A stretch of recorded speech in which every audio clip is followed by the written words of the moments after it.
talk about another podcast episode. So let me bring up Microsoft Word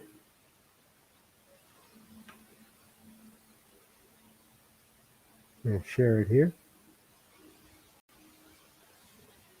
And today's episode is about small gestures. Now, if you know anything about me, and most of you don't, I don't go out much unless I have to. In this world of getting everything delivered, it's much easier to do that. So, um, you can think of me as, I don't know, Howard Hughes without all that money to screw things up.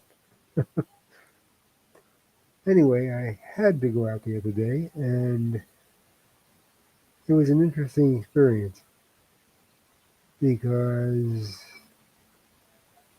I didn't expect what happened at the end of my trip. I had to go over to the local cable store. And I went over there with a friend, and the friend was taking care of something, and I was kind of there to share information and make the whole process easier. Anyway, he was taking care of what he was needed to do at the counter, and I was sitting in the little waiting area, which actually was only about 2 feet from the counter. So both of us were interacting with the salesperson or the customer representative, but I was interacting with another group, and that's what this podcast episode is all about. So I call it the Day of the Small Gestures, and let's turn on dictation and try to get some of these words down just as they come out. They're not going to be edited. This is only a first draft, and with a first draft, you don't worry about editing a whole lot. So we'll go up here, and I use voice recognition, and there we go. Okay, period. So I don't go out much unless I really have to go out. Period.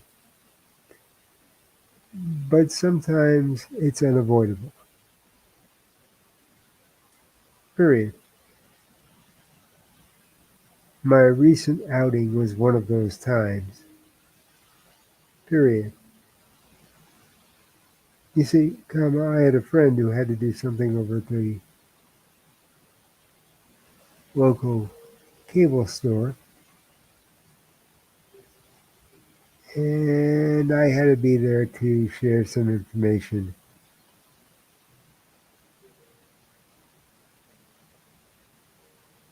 Because I'm kind of a techie. I'm kind of a techie at heart. Period. Anyway, while he was at the counter talking to the customer representative, I was sitting on a comfortable couch about 2 feet away. Period. Okay, so now what we've done is we've set up the podcast. I know there's stuff that's going to be edited out and stuff that's going to be changed, but basically we've set up the premise. But as with all of my podcasts, what eventually ends up is not what starts out. So you can expect the story to change as things go on. And that's what you're doing for your readers. You're telling them a story. Now, in this case, I'm writing this for an oral presentation. I'm going to record it.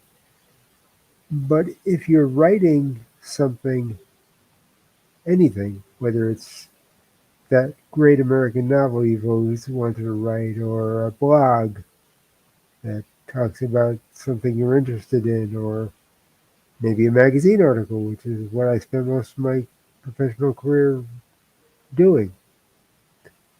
Um, you're always writing for the reader. You're not writing for yourself. Now, you can find your own voice. It took me a few years to do that. Uh, when I first came out of college,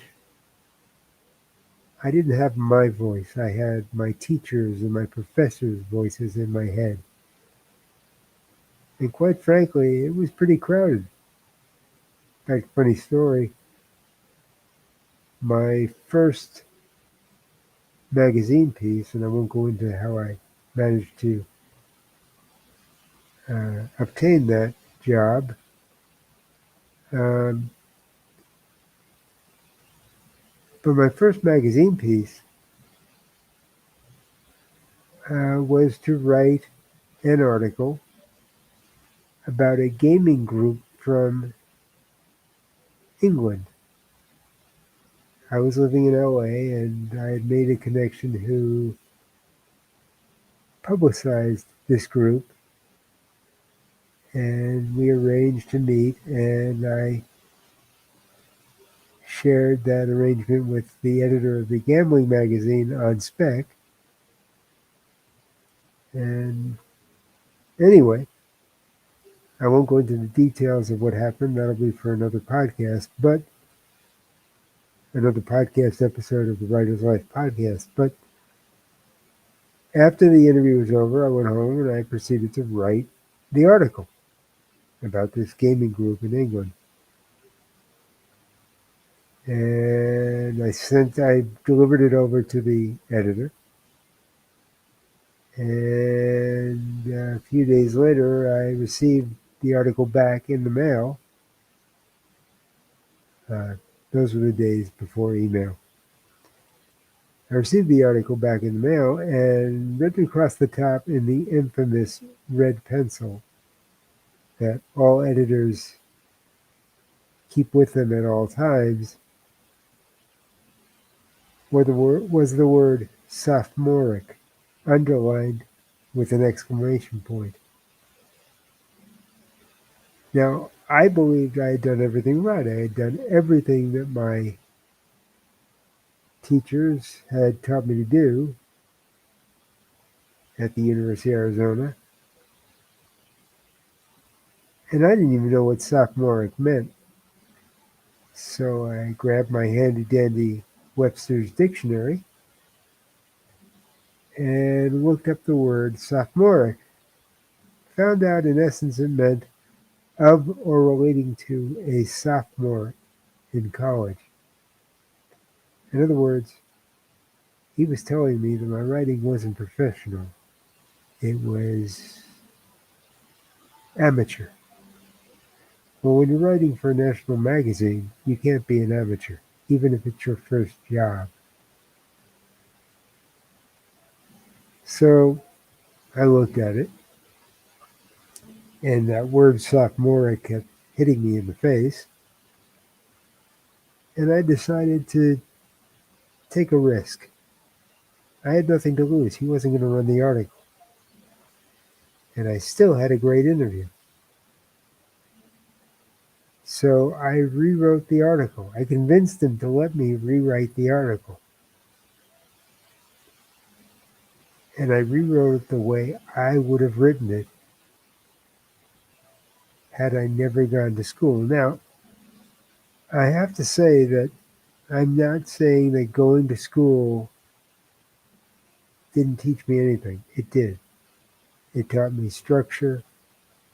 It taught me how to put together a sentence that actually sounded coherent, because what I thought was good writing before was not good writing uh, during or after I went to college. And it helped me to tighten up my writing and to make it more readable. But what it also did, because I listened, I became so ingrained with the rules that I learned, is it made it mechanical. And structurally, it was perfect, or close to perfect. I'm not going to say perfect. But I wasn't writing for the reader, I was writing for myself. And that was the mistake. So, anyway, I sat down and rewrote the article in my voice, or my voice at the time. The voice I have now is an evolved version of that, very much evolved from that. That was kind of like baby steps compared to what it is now. And I sent it to him. And as a result, I ended up being a feature writer for that magazine and writing a column for the next 2 years because I showed him that I was a writer, not just regurgitating what I had learned in journalism school. Because being a writer isn't just rules and regulations. Being a writer is, again, writing for your readers, not yourself. And I hadn't done that in the first article. I had written for myself. In the second attempt at that article, I had written for the reader, and that's what he wanted to see. In fact, I left the magazine after 2 years to pursue another direction, which pretty much was the rest of my career. I became a feature writer for several magazines specializing in celebrity profiles. Um, but 25 years later, they asked me to write an article for their 25th anniversary issue, which I was honored to do. I was kind of pleased that they had asked me. Anyway, so that's the deal. That's what you're writing for. And so we're going to get back to this article, and I'm going to tell you a little bit more about what happened that was totally unexpected.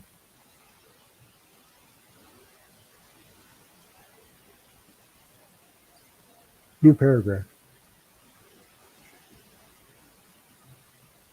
So there I was, and I was periodically answering questions while a big screen TV was in front of me, playing some food, some chef contest. I'm not sure what the show was because I don't watch much television. I don't watch much television, comma. But I wasn't alone. There were several other customers around, and one customer had several children with him around the ages of 4 to 5 years, period. There was also a big, round, huge, I should say, round, padded ottoman right in front of us, period.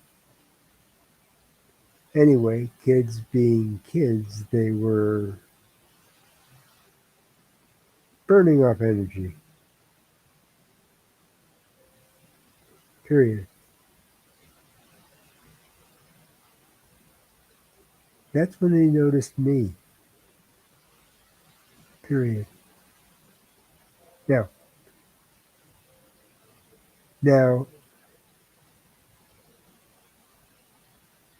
now, comma, I should say, they didn't notice me as much as my crutches.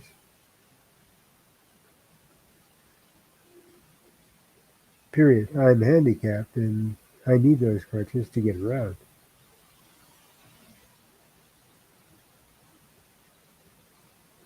Period. And I heard the question that I've heard so many times in my life. Period. In fact, I've spoken about it in some of the other podcast episodes. Period. It's the infamous question, comma, comma, what happened to you? Question mark.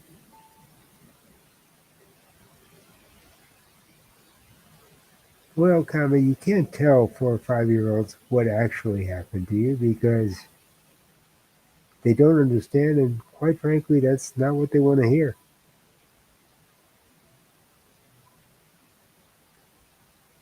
Period.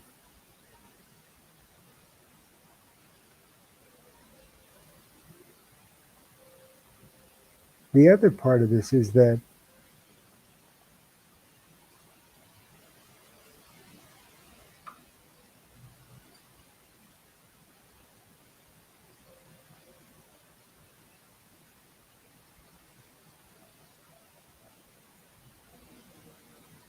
hang on, I want to kind of split this up. I'm not thinking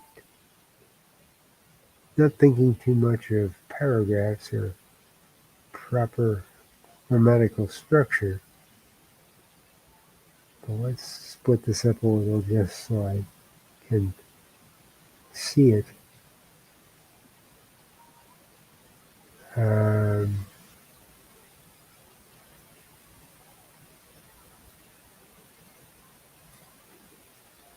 it helps me to see what I'm talking about.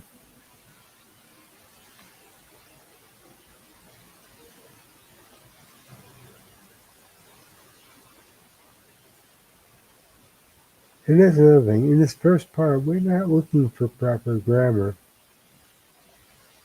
or structure or anything like that. We're just getting our thoughts down. This is a very rough draft.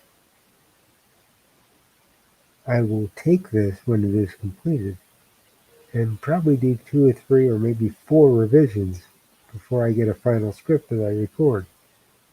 The final script will be around 1,000 to 1,200 words.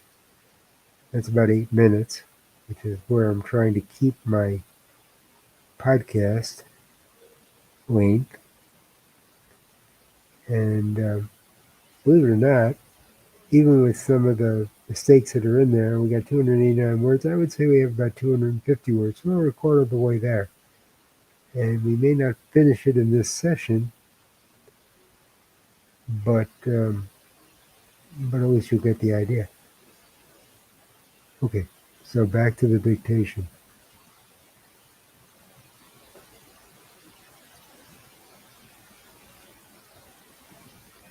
You want to tell them something that doesn't frighten them or make them feel uncomfortable. Frighten them or make them feel uncomfortable. Period. I have a very good reason for doing this. Period. They know that I'm not like them because they can see it. Period. If I make them feel uncomfortable, comma, they will feel uncomfortable whenever they come across a similar situation. Period. Make no mistake about it, comma. they will come across similar situations. And they will either learn to avoid those people or treat them as they would treat anyone else. Period. So I looked at the small boy who asked me that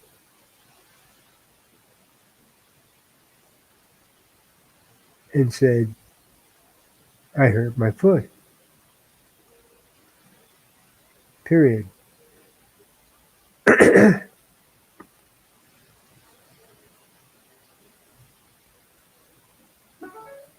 He asked the obvious question of how I hurt my foot.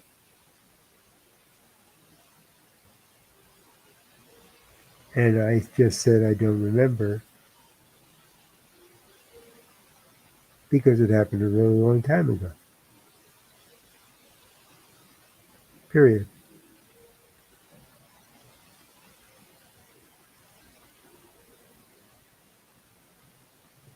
Anyway, they were fascinated by my crutches. By my crutches. Period.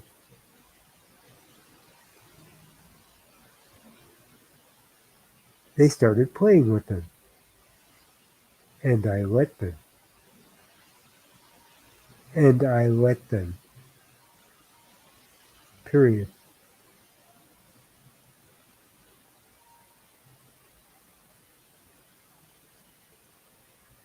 They couldn't hurt them, and more importantly, they couldn't hurt themselves. Period.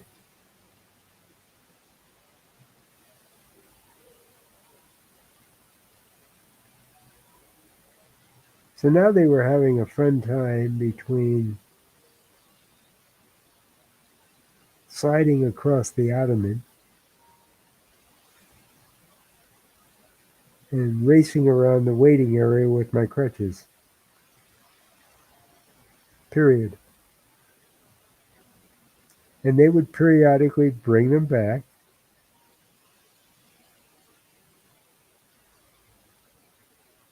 I should say, one of the boys would periodically bring them back, at which point his brother would start using them. Period. They were having a good time. Period. They weren't hurting anybody or anything.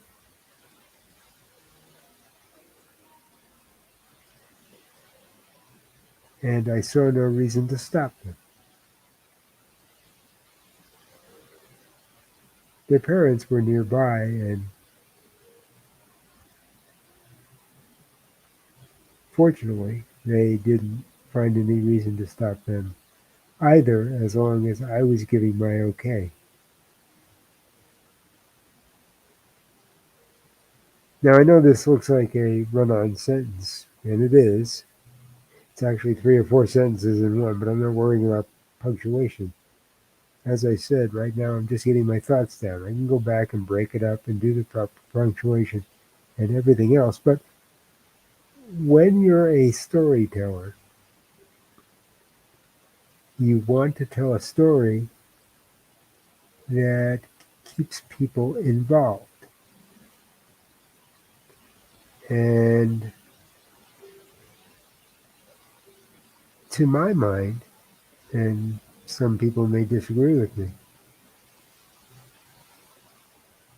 telling that story that keeps people involved is all about telling a story that isn't grammatically correct.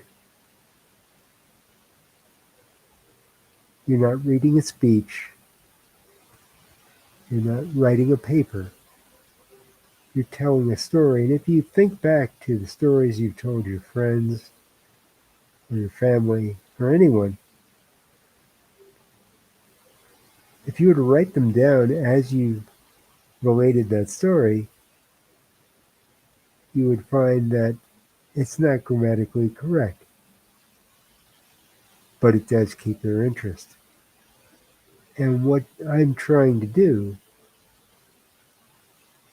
is keep the reader's interest, in this case, the listener's interest. But since I'm also going to transcribe these podcasts into text for the hard of hearing, it is the reader's interest. And that makes it even more difficult because I have to make the story as interesting on paper as I make it when I'm speaking, because I can't use inflection. I can't use pauses. I can't do any of that the hard of hearing would not hear. So I have to make the story interesting on paper. If I can make it interesting on paper, it will be interesting in the podcast, even with inflection and pauses and the timbre of my voice and everything else that goes along with it. So, in effect, even though I'm doing a podcast, I'm writing a story. And that is basically what I'm trying to get across with Writing 101 with the writer. You're writing a story for the readers, not for yourself. So anyway, we're going to stop this here, and I will get back to this at some point in the very near future. I may do it on stream or I may do it off stream, but you will eventually see and hear the final result by going to theyearofmylife.com and clicking on the Writer's Podcasts. This is going to be part of the Writer's Life podcast. There are 23 episodes. Let me just show you quickly what the website looks like. We'll stop sharing this. You get my big head. We'll start sharing again.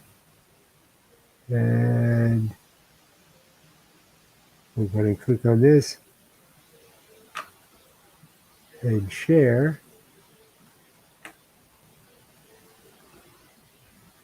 And here we go.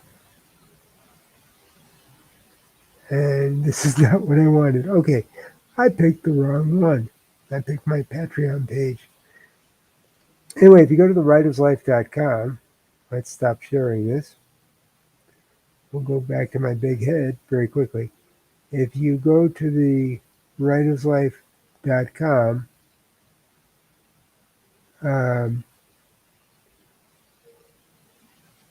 you will see the website. Go to the Writers Podcast and listen to it, and you'll get an idea of what I mean. Until we meet again, be good to yourself, be good to everyone you meet, and take care.